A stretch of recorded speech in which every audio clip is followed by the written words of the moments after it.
Hello, I'm Paul Badham. I'm a Chartered Building Surveyor at Harrison Clark Chartered Surveyors. As surveyors, we are regularly employed to act as expert witness and provide other reports for construction disputes.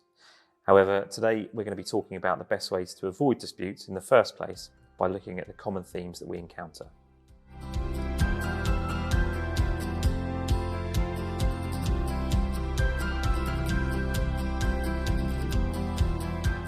Common areas for dispute are where work is deemed to be below an acceptable standard, the works are delayed, or no real progress is being made on site. One of the best ways to find a good contractor is to ask people you know who have had similar works for recommendations. However, be mindful that if you use a friend or neighbour's recommendation or their company to undertake works, this can put a strain on relationships if things go wrong. So we always recommend you seek other quotes and explore other options as well. Depending on the size of the project, it's good practice to request examples of their work or ask for references from previous clients. However, remember that contractors are unlikely to give you examples where their customers have had a bad experience. A good start is to select contractors who are a member of a recognised trade association, such as the Federation of Master Builders. Schemes such as these may also provide a dispute resolution service in the event that things go wrong. If they claim to be a member of a recognised body, always check their membership on the body's website. Websites which provide validated tradesperson or contractor reviews are a good source. However, we do not recommend relying on these alone. Check the dates of the reviews, as sometimes these may not be recent. We'd always be wary of small companies offering lots of different types of service areas, as much of this work may be undertaken by multiple subcontractors, whose work may not be so consistent. Undertaking simple checks on publicly available documents from Companies House can be useful, depending on the size of the project. These checks can indicate the contractor's solvency and also the length of time they have been trading. We also recommend that you ensure the contractor has sufficient insurance cover. Before you appoint the contractor, ask to see copies of their insurances to ensure they have suitable arrangements in place. A reputable contractor will share this with you. Finally, we always recommend obtaining at least 3 quotes to ensure that the quotes are competitive.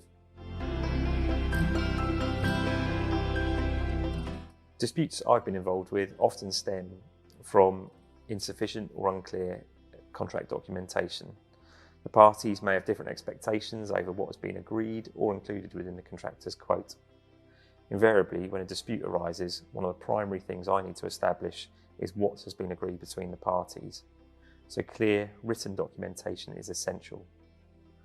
When you're asking for quotes, be clear in what you're asking for so you can ensure that all items of work are fully included and that your expectations are known at the outset. Even if you have drawings and plans of the work, in isolation these can be interpreted in different ways, particularly when it comes to finishes. If you're unsure about what you need, we'd always recommend that a detailed specification or schedule of works and drawings are prepared by an architect or surveyor to avoid ambiguity. This could require input from specialists such as structural engineers, electrical or heating engineers, and the surveyor or architect can manage this process. Because the contractors will all be pricing the same document, this will ensure that the quotes are comparable. It's important to understand whether the contractor's price is an estimate, which could be subject to change, or a fixed price quotation. Where an estimate is provided, the final cost could vary substantially. Also, make sure you understand any terms that are provided with the quote and read them thoroughly. Unless agreed otherwise, these terms will normally form the basis of the contract. If the parties agree to any changes to those terms or the quotation provided, make sure that it's recorded in writing and agreed with the other party. We always recommend that for larger projects, a formal construction contract document should be used. The main contracts we use are the Joint Contracts Tribunal or JCT suite, although others are available. The JCT suite ranges from homeowner contracts through to those where you have appointed professionals to administrate the contract and or undertake design work. Their website also has a helpful guide to choose the most appropriate form. A contract document should set out clear obligations for each party. We recommend they are signed and a copy retained by each. The contract should include at least the name of the parties to the contract, the works which have been agreed, the start date and also the date for completion, the contract sum and when payments will be due, and also the responsibilities for insurance.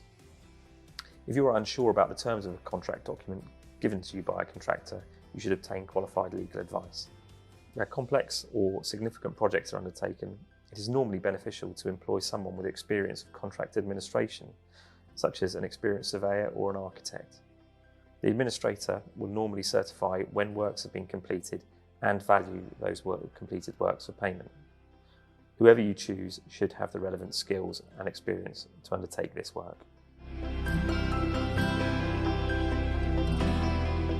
Payment is a common ground for dispute, either where the contractor is not being paid or where a dispute over the final cost arises. Or sometimes the value of payments do not appear to correspond with the completion of works on site. In one case, a client had agreed to and made regular payments to a contractor which far exceeded the value of completed works on site. It's common to find in construction contracts that payments are made in stages. You should agree at the outset when those payments will be due. For example, a payment when the foundations and groundworks are completed, a further payment when the walls have been constructed, and so forth. Alternatively, you may agree payments on a monthly or other regular basis. Payments should be for works which have been completed up to that date. Under the JCT suite of contracts, it is common for the employer to retain a percentage of the sums due until the completion of the works. We do not recommend payments of significant sums as a deposit. However, smaller contractors may require payment when materials are ordered to assist with their cash flow. We recommend that you make inquiries to determine if the works are subject to the building regulations, whether they require planning consent or are subject to any other statutory legislation, such as the Party Wall Act. We have a series of videos on the Party Wall Act if you need further advice. This is your responsibility, and you should ensure that you understand the requirements and that your contractor has agreed to comply with any requirements. If the works are subject to the building regulations, for example, you should agree who will be responsible for paying fees and arranging inspections, for example. Some contractors are members of self-certification schemes, such as the National Federation of Roofing Contractors, and can self-certify that their work meets the requirements of the building regulations. You should, however, discuss responsibilities and make sure you obtain certification when the works are complete. Changes to the scope of works are very common in construction. During the works, you should monitor their progress carefully, keep records, and make sure any changes are documented and agreed in writing, particularly where these will have an effect on the construction period, the quality, or the final cost of the project. You should agree any costs prior to instructing additional works or changes to the agreement. Delays are a frequent cause of dispute. There may be a host of issues which can affect completion of works, including adverse weather, materials or labour shortages, or delays caused by the employer failing to provide information to the contractor. It's important to agree how these will be managed and anticipate the likelihood of this at the start of the contract. Well, yes, even with the best of intentions, matters can arise which may be the fault of either party or from events beyond their control. It's important to manage these together at an early stage. A minor dispute can quickly become a significant issue, particularly if neither party is willing to move from an entrenched position. If you find that you are unhappy with the quality of works or the time they are taking, you should raise these as soon as possible with the contractor. This will allow items to be addressed at an early stage. It's important to keep calm, clearly explain any issues you are unhappy with and how you would like them to be resolved. Disputes can be costly and time-consuming. The cost of litigation is significant and can often be disproportionate to the dispute. It can damage relationships and cause additional stress in what can already be a stressful project in itself. Litigation should always be a last resort, and there are alternative or more appropriate means of resolving disputes which should be considered if you cannot reach agreement. We will talk about these in another video, including mediation, conciliation, expert determination, adjudication, and arbitration. If you find yourself in a dispute and are contemplating litigation to resolve matters, we always recommend that you obtain qualified legal advice. At Harris & Clark, we are experienced in construction disputes, including providing expert witness reports for litigation. If you would like to find out more about how we can assist in construction dispute resolution, please see our other videos or contact Harris & Clark Chartered Surveyors on 02381 550 051.